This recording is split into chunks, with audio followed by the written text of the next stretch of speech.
here with Hal Sparks. Hal, I've got to warn you. I've got to Yeah. warn you. All right. There was another actor that was here not long ago that set Uh-huh. a really freaking high bar. So, Right. yes, it's Kevin Rom. And do you know Oh, Kevin? no, You I must. don't. But I mean, I thought you were going to go with Gary Busey because I thought, quite frankly, I don't know. I don't want to get ahead of myself. I don't know if you've released that episode yet or whatever, but I hear it's fantastic, and I had no idea he lived in a cave and that you helped him find it. I mean, it's totally on brand, but it was very confusing. Oh my gosh. It's so nice to see you. It really is. You know Yeah. what I like so much about you is that, for one, I knew you because my kids knew you from a Disney show. It was Right. from what it was at Lab rats. Lab Rats. So I'd walk Yeah. in and I'd be going like, God, that guy looks really familiar. So, but it turns out you are the most diverse, eclectic person. You not only you're an actor, you're a political commentator, you're a podcaster. You've got a great podcast. You're as Thank you. sharp as hell. You're a martial artist too, right? That's true. Yeah. Rock and Pretty roll. You sing. Yeah, last night I just did the Ultimate Jam Night at the Whiskey. I host that every couple of weeks. Our next one's in April though, because we got a little bit of a break. But we're about every other week. I host and sing, and play guitar and that kind of stuff, and it's an awesome time. It's a love of the game kind of thing. It's not a thing you're going to get rich doing, but it's so fulfilling and lovely and great, and Mhm. and the whiskey's such a piece of like American history, especially and LA history, and it's just great to be a part of it.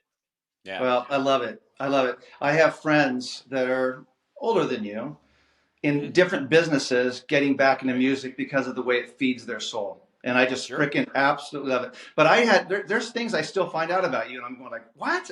What does this guy not do? Right. So anyway, I just think it's anyone who does not know Hal Sparks, you need to look him up because his resume is fantastic. So I'll just say that. It's pretty impressive. Yeah. And there are some things I don't do. I don't do. I don't do drugs. I don't drink. I've never smoked. Those are the three don'ts. Everything else is sort of a do. Wait. You know what W.C. Fields said? Never trust a Yeah. man that doesn't drink. Yeah, he said I don't drink water because fish fornicate in it. That's also what he said. He also died of, I think, cirrhosis. So that'd be, Fair enough. yeah, yeah, Okay, yeah. we're gonna go with your way. Your way sounds a lot healthier. Sure, it'll do in the pinch. And by the way, I'm never gonna, I don't yuck anybody's yum. That's not my thing. Mm-hmm. So I'm glad to be everyone's designated driver. That's the way I look at it. You can Wow. always get a safe ride home if I'm around. You can imbibe safely if I'm in the vicinity. Perfect. And you can make a few extra dollars. Sure. Yeah, I can do it. I can turn into an Uber. Yeah, right. You're good to Postmating go. drunks back to their house. Yeah. Oh, that's so funny. Hey, so listen, thanks for coming on because you and I have worked together in the past, and I always enjoyed spending time with you. And Yeah. I thought, who would be good that would be really interesting and colorful and bring something to the table? And I thought, frickin' Hal Sparks.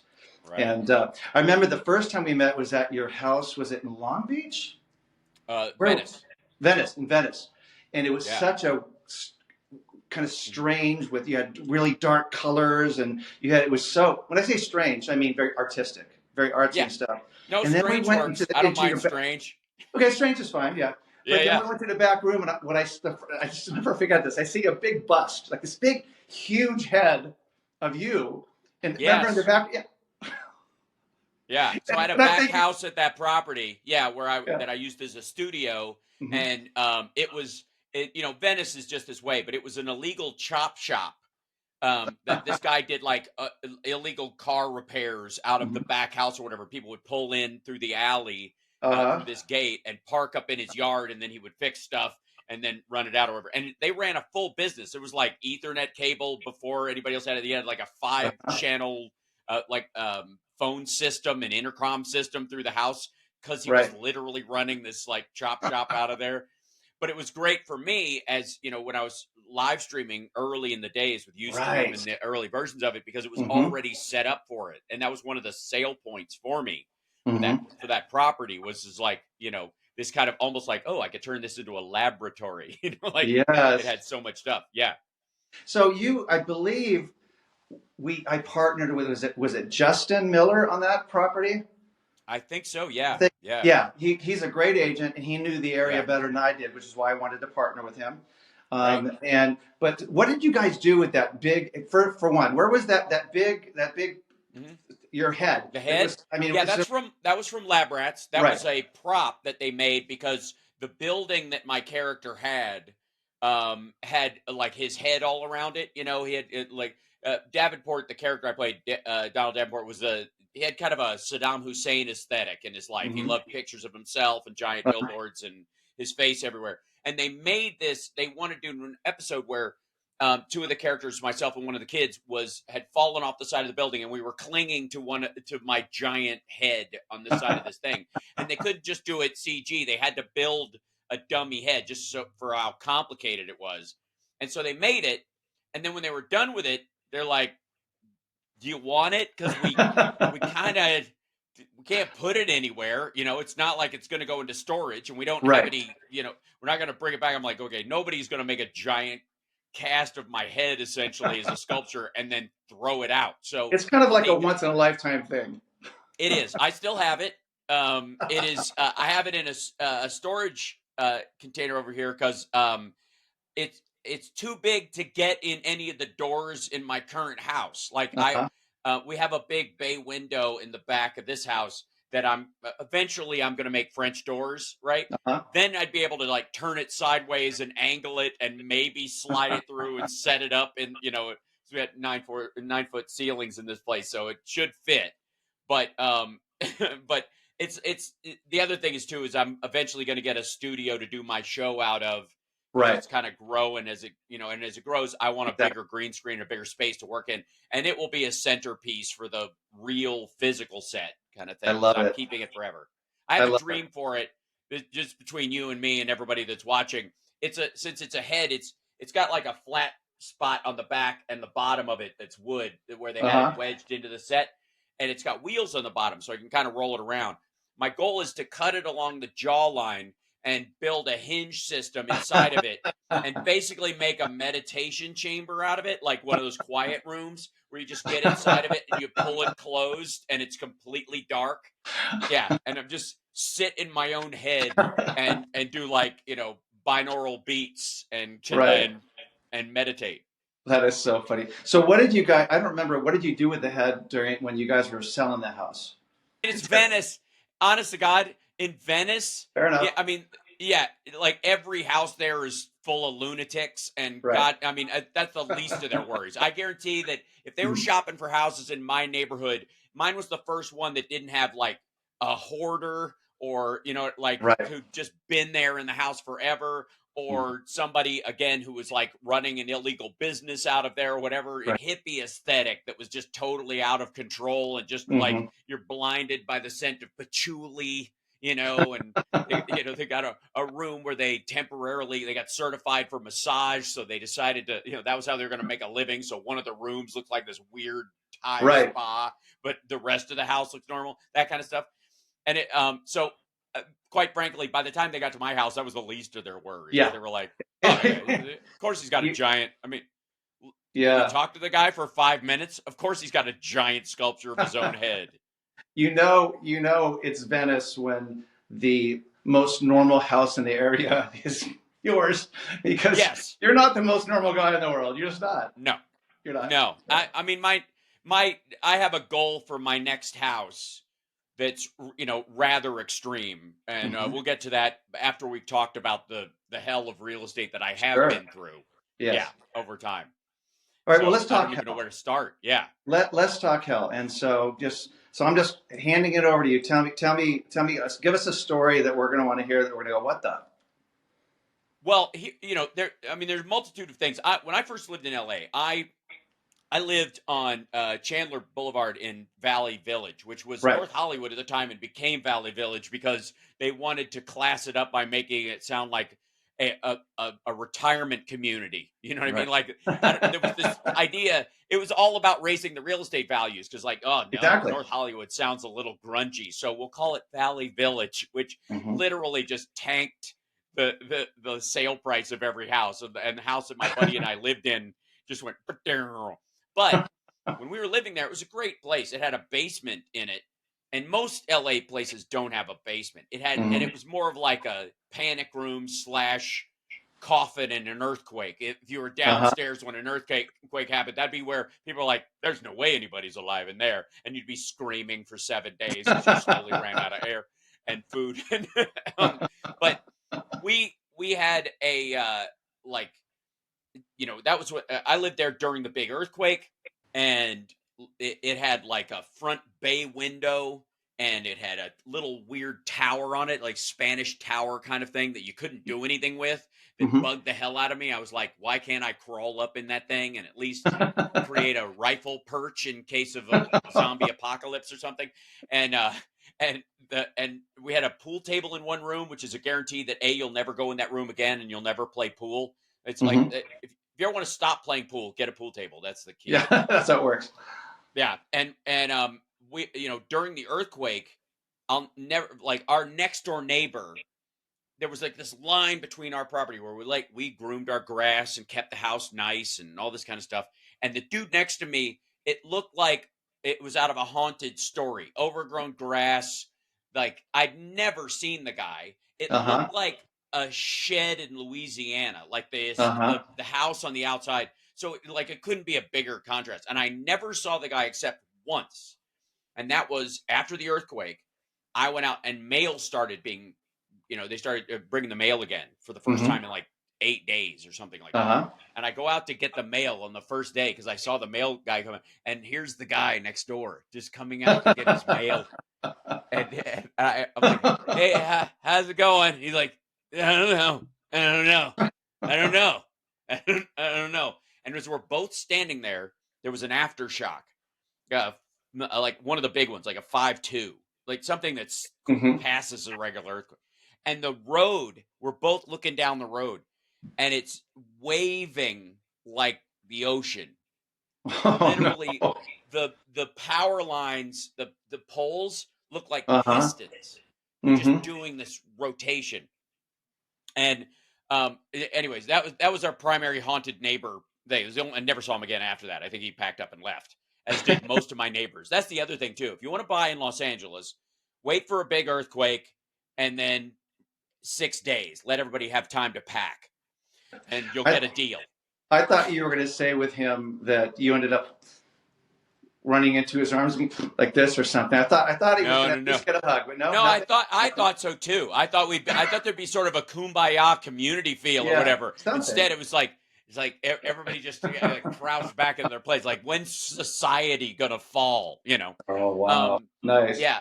After I when I sold the Venice place and I was looking for another place, there was a house and it's probably still. I know it's empty, but I don't. It's often on the market and Mm-hmm. it's in the hills, like the past Glendale, and Mm-hmm. it's a pyramid. I don't know if you know about this. It's a glass pyramid house. The house is Mm-hmm. literally a glass pyramid. Now there's a little side house off the edge of it where it seems Uh-huh. like they actually did some of their actual living or whatever. But the nobody had, and it had a round like hobbit door, and you would enter the house by rolling the door out of the way and rolling it back. So it was nicely balanced that you could just walk up and roll this. It was super friggin' weird. And the whole house, when you walk in, is below ground level. Mm-hmm. And it was like cut into the ground, or there was a big hole there from, I don't know, an explosion gone awry when they were filming MASH or something. And and the downstairs of it, it was all based around this kind of like cushion fire pit idea. So there's this Mm-hmm. pyramid above you that's like as big as a standard one-story house. Like Mm-hmm. it's solid Right. with this ridiculous door. And then the bedrooms were off down like you'd have to go down these like little side, almost like a dirt path in the house with these like stone walls that like stacked stone wall. And you go, and then you're like, oh, there's an actual bedroom here, or whatever. And it, of course, Mm-hmm. stunk, but it was like it smelled very funky because it was like wet, moist, whatever. Because nobody lived Lovely. there in a while. Yeah, and I love it, and I and no one would let me buy it. Out like my girlfriend, my agent, my Uh-huh. of all the play, I was like, this is it. Like everybody Right. was just you are a lunatic. And I was like, Right. I can do something. My dad's an Right. architect. So I Mhm. see things through the eyes of I somebody remember who that. can, Yeah. who's going to assume I'm going to modify the property in some way. Right. Like if it needs physical structure stuff, I'll change the physical structure. If it doesn't, I'll just automate everything. Like I have fingerprint locks here, and all the lights are automated, and that's just part of how I do things. Or I'll paint the walls and change the, the Well, that's windows. one of the things I remembered about you is that nothing scared you. It was No, like the more wacky or weird or yeah, challenging, the better. Some of the yeah, properties we saw, I thought like not a chance, and you're like, yeah, no, no, no. right. Well, that's I, and I, that's the I only way just we I ended just up. switched my paradigm with you because I just Yeah, couldn't figure you out at first. I like my dream home in some ways is like one of those converted missile silos that that they have up in Wyoming or whatever, where they used to have a nuclear missile and they like Yeah. moved them, put them on a truck. So you got like 6 stories down into the earth, and you just walk down, stairs across. I'm Uh-huh. like, hey, put a little dome over that or a little glass pyramid. I'm done. I'm Oh, good. I'll just tinker with that place forever. I love But it. this place, it's still like every so often I go and look online to see if that place has gone back up for sale. Mm-hmm. Just, and I know, like, my girlfriend and I have a house in Vegas we live in together and all that kind of Right. stuff. So it would clearly be my place. Like Yeah. nobody's gonna be there but me. But I'm like, I'm cool with that. If Uh-huh. that's the Bat Cave, and I make like a circular, driveway that comes out of it with, so that my car can drive out and a gate opens and the Mm-hmm. foliage lifts up and it comes out under a a waterfall. Yep. Fine. Nobody ever has to set foot in that place but me. But it would be like my place for I doing that. love it. So You know what you should yeah. do is offline, get me the address, and I'll Uh-huh. set a trigger. So if it ever does come up, you'll Yes. be emailed. Okay. You'll be the first to That's know. perfect. Well, because like it's so ridiculous, it's perfect. That's there's a myriad of things just because L.A. or whatever. Right. And a lot of people, I don't know, maybe people do, but I grew up in Peeks Mill, Kentucky, Mm-hmm. where my dad, we had a house out in this little town, 46 people. When I moved out, 45. That's how small the Wow. place is. Mm-hmm. And one of um, the main room of the house, the living room, where in the sort of also dining room or whatever, was a uh, a log cabin during the Civil War, Mm-hmm.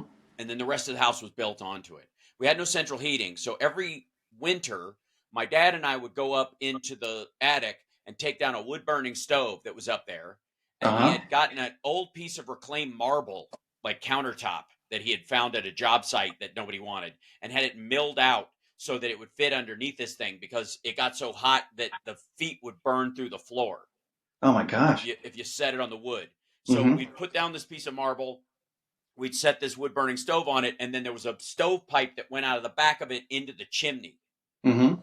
for the fireplace, and that was our heat for the house for the winter. And most nights in the heavy part of winter, my sister and I would sleep on the floor in the living room because it was so Mm-hmm. cold in our rooms. Like we had a little rooms built off of it, but it was freezing. Mm-hmm. So we just lived in there, and it would just, you could feel it baking your skin. It's like really close, like being really close to Right. a fire, right? And I was so used to that as a way of living that like everything about real estate or whatever, everything about living in a house or getting a house, like none of it bothered me. Mm-hmm. I think that's what it is. Like Right. other people are like, oh my God, this thing doesn't work. I'm like, I don't know, pull it out, fix it. I don't know, replace it, don't use it. If it Get a doesn't work, shovel. Do something. find something that does. So when my dad moved to Chicago, he had a job up there, and I was like, I know I got to get out of Kentucky, but I don't know about living with my dad, and there's all this family dynamic stuff. But I knew I wanted to just get out, and he he worked in Bannockburn, which is like a suburb of Chicago, northern suburb. But he rented a guest house, 329 and a half Woodland Avenue in Mm-hmm. Winnetka, Illinois, from a person that was renting it out, but they for half rent Mm-hmm. because they were. I mean, it's an expensive neighborhood. The area around New Trier High School and the area around Winnetka and Kenilworth and all that stuff, that's rich people. I mean, it's Mm-hmm. amazing. and we were way too poor to live there. But Hmm. he was like, if you let me pay half the rent you're asking, we'll remodel the place while we live here. And so every day I would go to school, and then I would come home at night, and my dad would we'd do drywall, or we Uh-huh. would do like rewire the place, or we pulled up the wood flooring in like one section that had rotted through, replaced the entire part of it. I parquet floored the kitchen. Then like the under part of it turned out not to be as stable or whatever, so we had to pull all Hmm. that up, and then we tiled it, and we like widened the staircase. That was a nightmare How the hell do you because do that? it was actually a carriage house. Hmm. It used to just be where the horses slept, right? That's what these Hmm. places were for, right? And so it looked like a garage on the side of it. It had these big barn doors that became walls. And so Uh-huh. I lived upstairs. My dad and we lived in these like one of these rooms where the ceiling's leaning like this, and Right. like here's the door. So there was only about like 3 feet where I could stand up straight in my room, And then your right? bed's like in your bed's in the crevice, right in Yeah, here. it's exactly right. So if you sit Right. up at night and really fast, and knock your head on the ceiling, right? So that was how I lived all of high school. Hmm. By the way, around kids whose parents dropped them off at school in an Escalade a lot of times and that kind of stuff. So and Wow. I walked to school from that place 4 blocks to school. And if anybody doesn't believe me, you can Google 329 Woodland Avenue. We were right behind it. They've since knocked it down and expanded that big house, and now it's much larger because that's what they do there. But that's where it was, and you could see the route I walked to school the entire Uh-huh. time I was there, while we remodeled it inside it. So every place I've ever really lived, Very we unique. yeah. So, question for you, non-real estate related though, so growing up like that, so every time I, hear something about you, it's always different. Growing up like that, what's it like living? So it was all the rich kids going to school. You're walking to Mhm. school. Did they ever come back and see where you were at? I mean, how did you navigate that? Yeah. That No, I had to be brought yeah. challenging. No, I had no shame about anything. That's the nice thing Right. about having, charm and personality, is that I knew where I came from and I knew where I was going. So Hmm. and I think I like that. that's an important part of having a strong, like I've always had kind of a powerful ego, and a lot of Hmm. it is based on knowing what you've been through and knowing where you're going, and that any Hmm. situation you might find yourself in, instead of being ashamed of it, you just know it's a waypoint. It's a Hmm. it's a mile marker. It's not your existence. Well And put. so if I wasn't where in the house I wanted to be in the place I wanted to be in, it was nothing to be ashamed of. It's just like Right. this until that. That's where I'm going, and you can't skip a rung in life. And so I've always sort of felt that, like, That's you don't great. get points for skipping a rung because it's a good way to slip and fall back. And so to Hmm. me, and it's why I love Chicago, because the entertainment industry in Chicago has no magic in it whatsoever. Hmm. It's not somebody tapping you on the shoulder and go, "You got moxie, kid." They see you on a on a stool at Schwab's, and you're like, "I don't know, there's something about your face." Nothing like that in Chicago. Chicago is just like, I don't know, get at it. You want Hmm. to act, you can Yeah. start doing it for free, and then somebody will pay you a little bit, and then you get a bigger part, and then you maybe Hmm. do a movie or a TV show or something here in town, and then you could move someplace bigger than that, and then Hmm. get a job, and then eventually you lose your Chicago accent. You can do Uh-huh. almost anything. Ask Harold Ramis. So um, from that, I was never ashamed of the house. It Hmm. was a little hard bringing dates over. If I had a girlfriend when the place was caked in drywall dust. Uh-huh. There was just no way around it. Well, that But sounds like that sounds like a conversation we need to have offline. yeah, again, I'm not here to yuck anybody's yum. Hey, The hey. yeah, hey, I got to tell you. So but that, I mean, I just never felt any shame about it because I knew what my house in Kentucky looked like. Jesus, this was a palace by comparison, and the Right. experience that I had at that point, and the world available to me now. So What it what do never you bothered attribute me. your because you've always ever since I met you. I mean, there is a high level of confidence. It's not cockiness. There's a high level of confidence that where do you attribute that you're so grounded, and that a lot of things that would bother other people, especially kids, didn't bother you? Is it from your Well, parents or just the way you're built? I think it's a couple things. Mhm. I think it's experiencing like genuinely hard times at a young Yeah. age, but not attributing those hard times to being a sort of a sense of guilt about it. That's the Mhm. difference between being in poverty and being poor. Is if Oh. you're in poverty, it's an external circumstance. If you're poor, you take it personally. And so Mhm. I do think my parents were very clear about us not taking it personally. That it's again a waypoint even for them at that point, because my parents did very well eventually, but we were broke as hell growing up. Mhm. So just kind of knowing that. Also, I'm a huge Kiss fan, and Mhm. like I literally do attribute the lyrical potential of a lot of their songs about just believing in yourself and those. It was like my Tony Mhm. Robbins when I was a little kid. Uh-huh. Just Kiss was your Tony Robbins. yeah, right. Was that the ego of the music and a very Yeah. there's a song called I've Had Enough Into the Fire that's a Paul Stanley song off of Animalize or whatever. And that single song has probably gotten me through more hard times than any book I've ever read or any circumstance. And that's why I think music is priceless. Like the fact I, that I think we all owe our favorite music artists at an inconceivable debt mhm. because they can't even fathom the gift that they've given us. And Right. that's why I love people. If people say don't meet your heroes. That's ridiculous. Meet your heroes. Most of them are lovely. Occasionally you'll be Right. disappointed in someone, but they'd be disappointed in you too. Who cares? It's Right. people are people. I, That I, I said, totally agree. Go ahead. yeah, the other part of it is you know being a comedian or knowing that I wanted to be funny. There's a certain willingness, no matter what, about when you're a comedian to look stupid, to look Mhm. ridiculous, to embarrass yourself Uh-huh. in front of someone for the sake of the joke. And so many people are just afraid of being embarrassed, Mhm. afraid of looking bad or something like that happening, that they can't even take the normal social steps Mhm. past, for fear of just trying to do something right and looking ridiculous.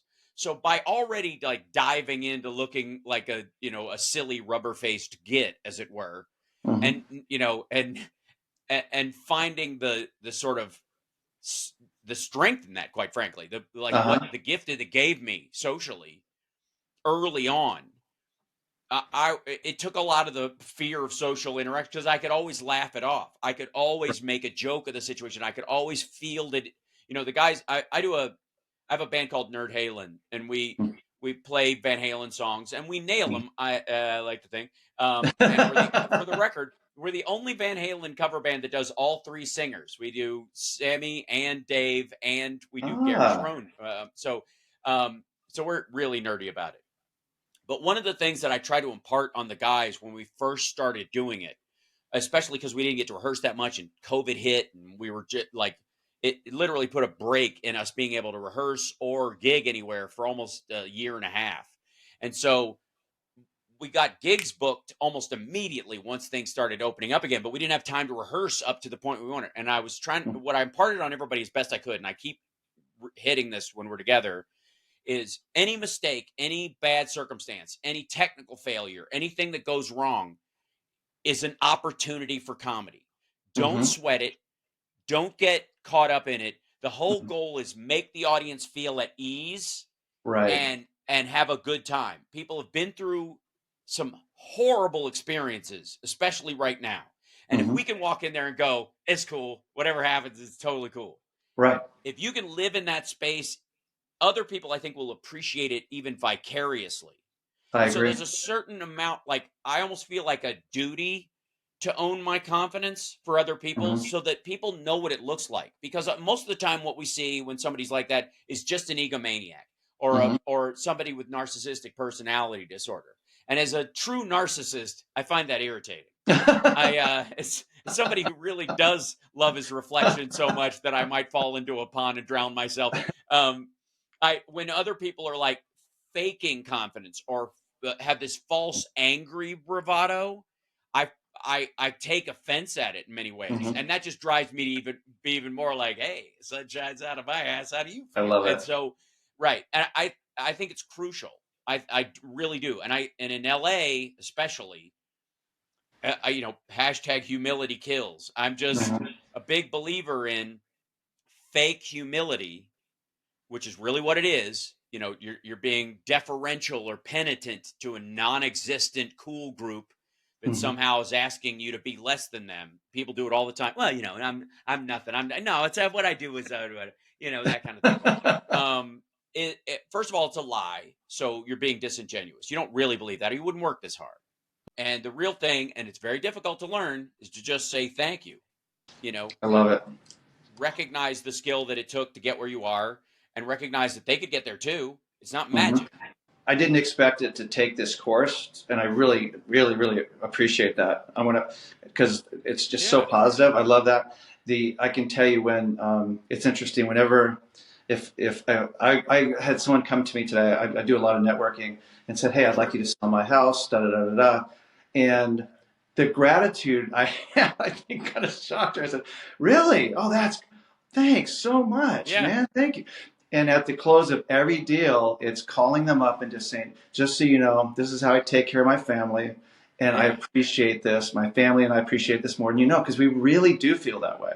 Yeah. I look at this and I'm going, wow, how blessed are we that, Uh-huh. that someone gave me the opportunity and I'm able to, you know, I'm very confident in what we bring to the table. That Right. being said, the fact I look at what they were able to do for me, what I'm able to do for them, and it's just a win-win. And it's the gratitude. I really Agreed. like And that. I would argue that in the case that I'm making, it would not be a blessing if you were not capable of doing it. And Hmm. so in many ways, it is a much more even exchange, even when somebody Ah, finds you sort of at random. Because if they well found you put. at random and you didn't do well by them, and it didn't go well, and it Right. didn't work out, it would actually be bad for both of you. So as you know, the random meeting, the random coming together part of it is out of everybody's control. But once it lands in your lap, that's where you can take responsibility and you Right. can guarantee that no matter how it turns out, it's a positive regardless. If they stay in the place they're in, if they buy another place, if they move to another city, if they decide against it, if they think we're going to downsize or upsize or whatever occurs over the course of it, Right. is sort of it, you know, is in the area where you go, I have a gift to give, I have something I can do, Well put. and this is my Hmm. chance to contribute. And it's not an accident of fate, and it's not, you know, the accident of fate is the meeting. After that, it's all you. Hmm. And I that's why I'm like, when I go out in public a lot, when people are like, hey, how you doing? I'll my kind of go-to response is spectacular, but I'll get better. And that grew out of this idea that if, and especially post COVID, that if you're gonna leave the house, be a gift. If you're going to be out in the world, don't bring your grumble with you because it doesn't serve you and it's not for anybody else. So I don't carry my grumble with me anywhere. And if I have a grumble, I deal with it and do my best to sort of get rid of it. Essentially, you Right. know, But heal that's it, fix normal. it, solve it. Well, what I really want to do with this is Yeah. there's a couple of real estate health stories, but they're the positive, all the little the positive thoughts. It's like, you know, positive thoughts with Hal Sparks. Well, It's here's another okay. freaking side of you. It's another side of you. That's I love how, it. and I'll kind of end on this being like the Sure. worst real estate experience I could have possibly had, and how it turned positive in many ways because of just how I choose to experience life. So um, my girl and I are, you know, we're here in Vegas. She was renting. We decided buy a place together, and her son was living with her at the time. Hmm. My son lives with his mom most of the time and visits me, but you know, over time he's going to need his own room and that kind of stuff. So we're eventually going to have to outgrow this place. But right now, it's 3 bedrooms, one for us, one for her son, and an office for me to do my, you know, my radio show that I was doing at the time just once a week.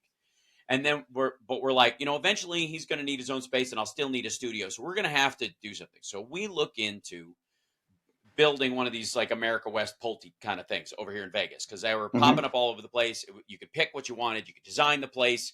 You could kind of go through the shape.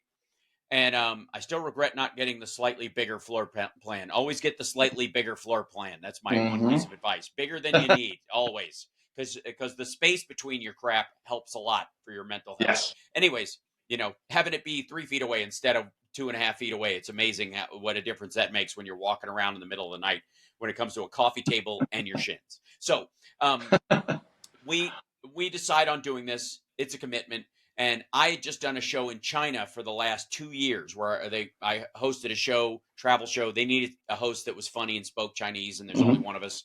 So it was the shortest audition I've ever had in my life.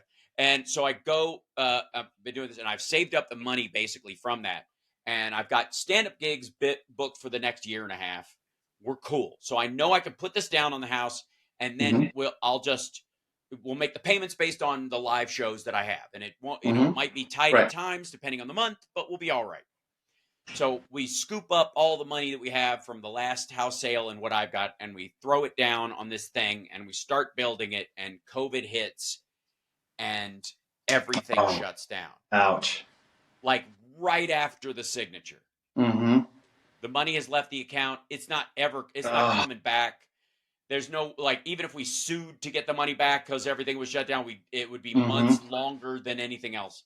And so I know the house is going to be done in August, according to them, at the latest, because they've already committed the building materials. This is after everything, before everything started to like dry up as far as wood materials and all that stuff. We still had to wait for like almost a year for our refrigerator, but there are bigger problems.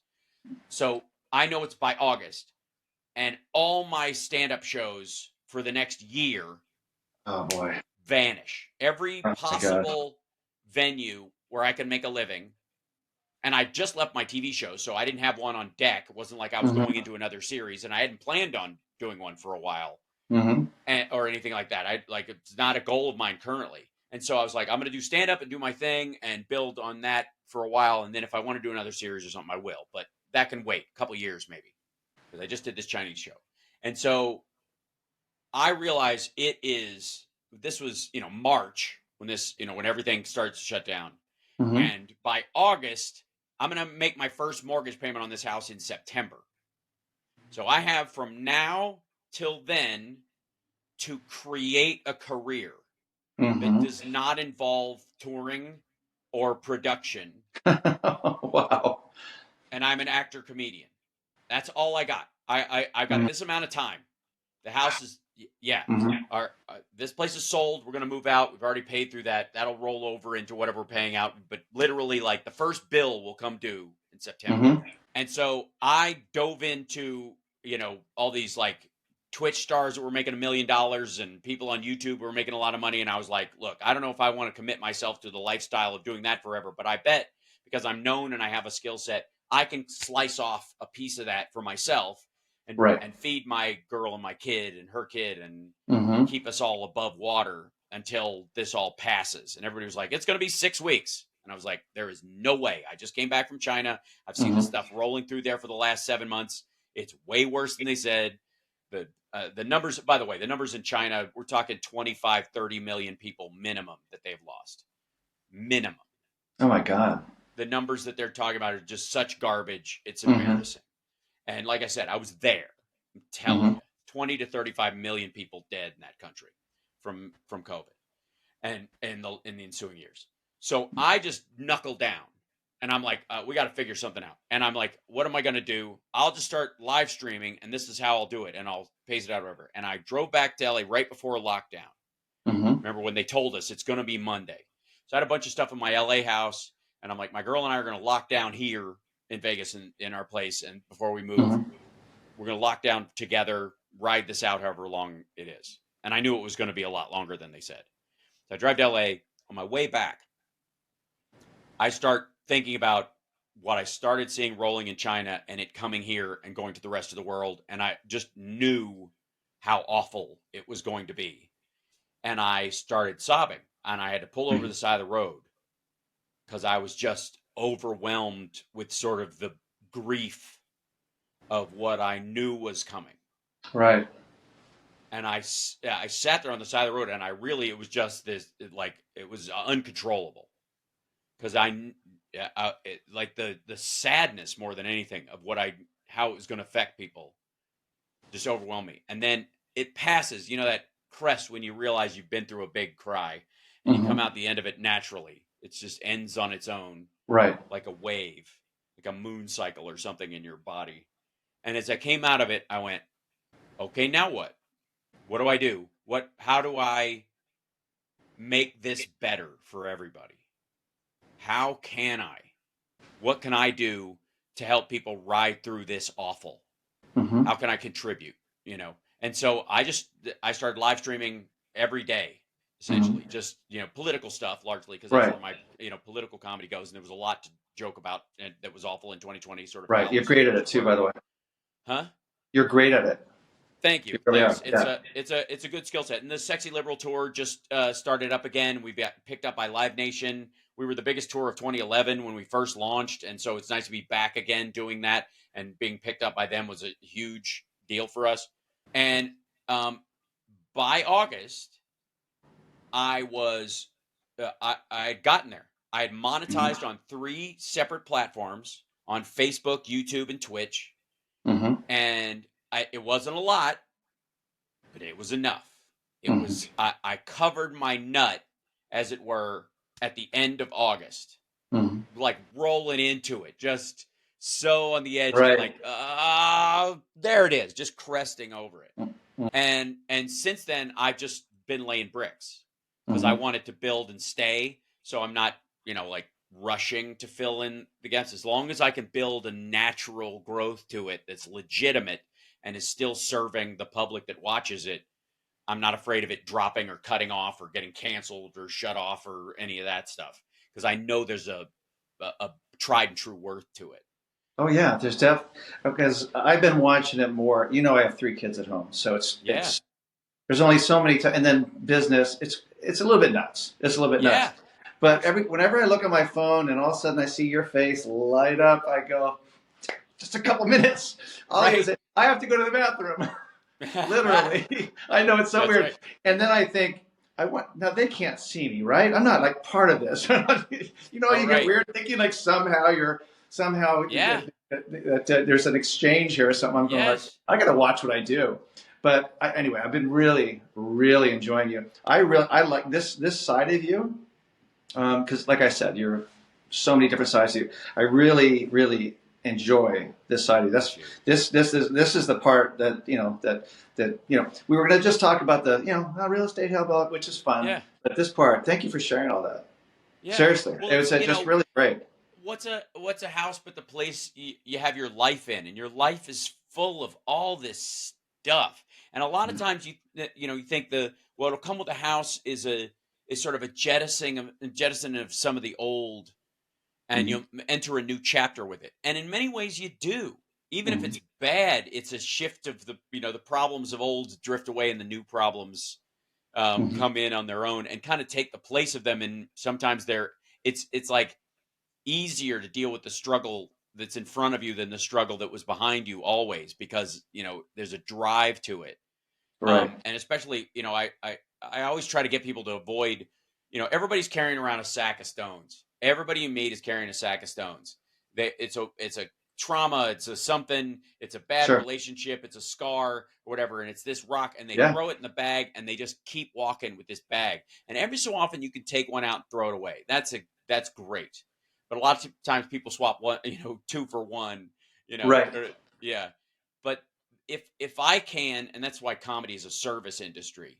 If I can just walk along and take a rock out of everybody's bag, just take one rock out of everybody's bag. You Nicely just do put. that and go. I can't solve it for everybody. Nobody can. But I think that's what great music does. When it does it, it takes a rock out of your bag. It just lightens your load. But it seems like that's what your life is about. Hmm. Is doing that in It so many is. different ways. It really is. Yeah. Yeah, Yeah. I love that. Thank you so much for being here, man. Taking time Yeah. out of your crazy busy day because I know you got your show, you got Yeah, your kids, you got I'm 7 minutes away from a show. Yeah, yeah, and I yeah. flew back from LA this morning at 7 a.m. Hmm. and I didn't get to have my morning show because my flight was delayed. And I did the whiskey last night. End of the month, I'm at Flappers at Burbank. I do the last Friday of every month. I do stand up, and it's all improv. So I improv an hour plus of stand up Well, once a let month. me know when you're in town again because I would love to Oh, get together, break bread, yes. no drinking, Yep, none. that's all right. You can no, you can Yeah. drink. I just don't. It's not a. Again, it's a personal choice, not a religious thing or something. So I get it. I'm not here to yuck anybody's yum. It's not what I do. Love it. Um, yeah.